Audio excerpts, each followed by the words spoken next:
வணக்கம் மக்களே. இந்த 2026 தேர்தல் காலத்தை நோக்கி நம்ம போய்கிட்டு இருக்கோம்.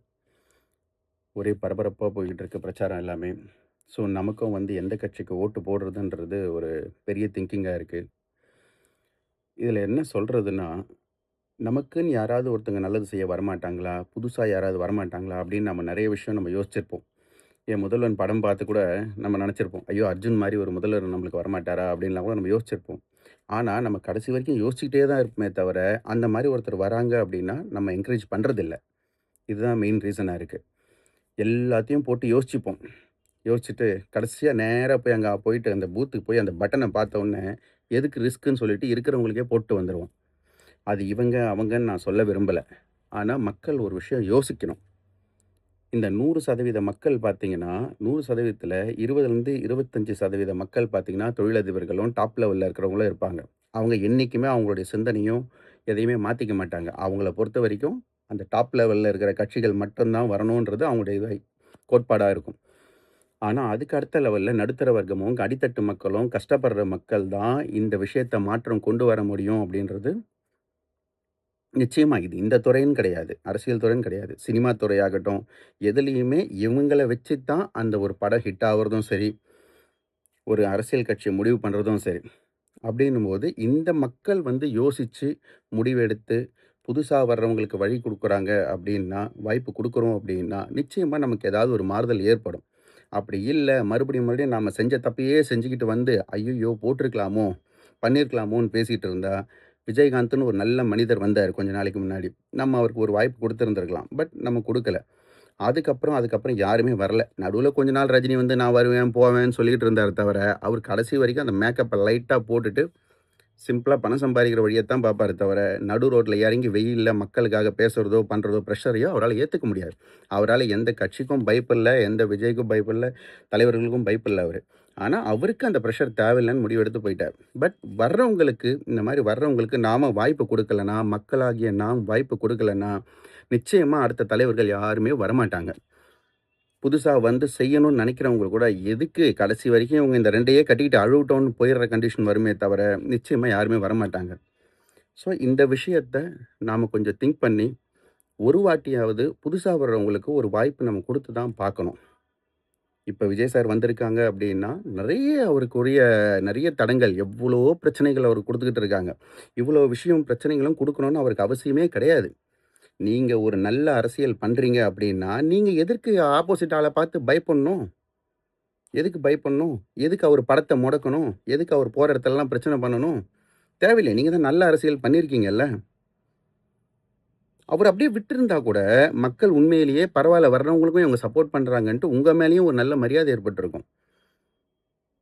எல்லாத்துக்கும் தற்குறி கூட்டம்ன்னு எவ்வளோ மெசேஜ். அப்ப இந்த மக்கள் அனைவரும் உங்களுக்கு ஓட்டு போட்டா தற்குறி கூட்டம்ன்றவங்கலாம் புத்திசாலி கூட்டம் ஆயிடுமா? இப்ப அவங்களுக்கு சப்போர்ட் பண்ற நாங்கெல்லாம் தற்குறி கூட்டம் ஆயிடுவோமா? இப்ப இதுலருந்தே தெரியுதே. காசுக்காக மாரடிக்கிற இந்த ஜூலி மாரி ஆளுங்கலாம் ஏதாவது ஒண்ணு பேசிக்கிட்டு சுத்திக்கிட்டு இருப்பாங்க. புரியுதுங்களா? அதெல்லாம் நம்மளுக்கு வேணாம். பேரம்னு பேசின தேமுதிகவும் நேரா போய் அங்க தான் ஜாயின் பண்ணிட்டாங்க. ஸோ யாருமே பார்த்தீங்கன்னா, மக்களுக்காக பார்க்கல. அவங்களுக்கு பர்சனல் என்ன இருக்கு பெனிஃபிட்ஸ் அத பார்த்துட்டு அந்தந்த கட்சியில போய் சரணடைஞ்சுட்டாங்க. அவ்வளோதான் சொல்லணும். தங்கள அடமானம் வச்சுட்டாங்க. அவ்வளோதான் சொல்லணும். இதுக்கு எவ்வளவோ பெட்டர் சீமான் சார். எவ்வளவோ பெட்டர். அவருடைய கொள்கையிலயும் சரி, ஸ்ட்ராங்கா இருக்காரு. ஸோ அவருக்கு சப்போர்ட் பண்ணுங்க. பட் விஜய் சார் வராரா? அவருக்கு சப்போர்ட் பண்ணுங்க. ஆனா மறுபடியும் செஞ்ச தப்பையே செஞ்சுட்டு நம்ம பண்ணியிருந்திருக்கலாமோன்னு நெனச்சீங்கன்னா, இந்த 70% மக்களுடைய நெலைமை என்னைக்கும் இப்படியே தான் இருக்கும். ஸோ நாம ஒரு தடவ ஒருத்தங்களுக்கு வாய்ப்பு குடுத்து பார்க்கணும். புதுசா வர்றவங்களுக்கு. கண்டிப்பா ஏதாவது ஒரு மாற்றம் நடக்கும்ன்றது நிச்சயமா எதிர்பார்க்கலாம். அதுல சந்தேகமே கிடையாது. வாய்ப்பு கொடுக்கப்பட்டதால தான் சச்சின் யாருன்னு காட்ட முடிஞ்சது. வாய்ப்பு கொடுக்கப்பட்டதால தான் தோனி கப் அடிப்பாருன்னு நம்மளுக்கு தெரிஞ்சது. இத்தன வேர்ல்டு கப்ல. வாய்ப்பு கொடுக்கப்பட்டதால தான் எம்ஜிஆர் அவர்களே. கரெக்ட்டுங்களா? ஸோ, நம்பளும் வாய்ப்பு குடுத்தா தான் விஜய் சார் யாருன்னு அவரால ப்ரூஃப் பண்ண முடியும்.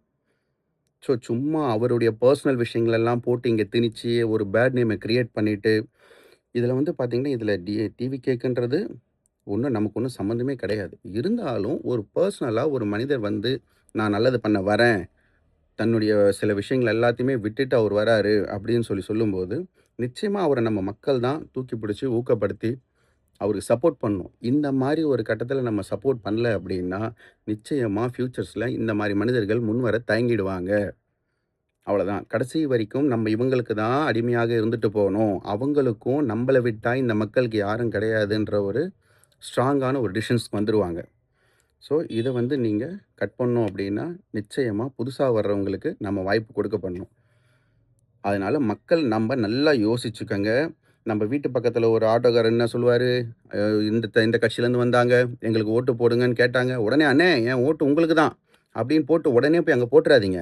அவரு இன்னைக்கு தானே வந்திருக்காரு, "அண்ணே உங்க ஓட்டு எங்களுக்குன்ட்டு." இதுக்கு முன்னாடி எத்தன நாள் அவரு வந்தாரு? அத யோசிச்சு பாருங்க. இதோட 5 வருஷம் கழிச்சு வருவாரு. புரியுதுங்களா? ஸோ, அதனால அந்த உணர்ச்சி வசப்பட்ட விஷயத்துக்கெல்லாம் நீங்க போய் ஓட்டு போட்டுறாதீங்க. நீங்க போடுற ஓட்டு அடுத்த 5 வருஷத்துக்கு ஏதாவது சேஞ்சஸ் இருக்கா? அப்படின்றது திங்க் பண்ணி பாருங்க. அதே மாரி அந்த ஏரியாவா, இந்த கட்சி தான் ஸ்ட்ராங்கு. இந்த ஏரியாவா, அவங்கள அடிச்சுக்கவே முடியாது. இப்படிலாம் நீங்க டிசைட் பண்ணாதீங்க. அதுக்குன்னு ஒரு 10 கைக்கூலிங்க இருப்பாங்க. அவங்க அங்க தான் போடுவாங்க. பட் அங்கேயும் நம்மள மாரி மக்கள், கஷ்டப்படுற மக்கள் இருப்பாங்க. அவங்க அந்த மாற்றத்த உருவாக்கணும்னா, நீங்க புது கட்சிக்கு வரவேற்பு குடுங்க. கட்டாயம் உங்க செக்டர்லயும் மாற்றம் உருவாகும். புரியுதுங்களா? அதுக்கு நாம என்ன பண்ணணும்? ஓட்ட யோசிச்சு, யோசிச்சு, யோசிச்சு மறுபடியும் போய் பழைய பட்டனையே அமுக்கிட்டு வந்துறக்கூடாது. புரியுதுங்களா? வாய்ப்பு புது ஆளுங்களுக்கு குடுக்கணும். நிச்சயமா மாற்றம் இருக்கும். அப்படி இல்லன்னா, அதற்கான தண்டனைய அடுத்த 5 வருஷத்துல அவங்களே இப்ப ஏத்துக்கிற அளவுக்கு ஆயிடும். ஸோ, அதனால அத பத்தி நீங்க யோசிக்க வேணாம். பட் நம்ம குடுக்குறேன்ற நெனச்ச வாய்ப்ப நம்ம கண்டிப்பா குடுத்தாகணும். அதனால யோசிங்க. புதுசா வர்றவங்களுக்கு வாய்ப்ப குடுப்போம், வரவேற்போம், வாக்களிப்போம். நன்றி.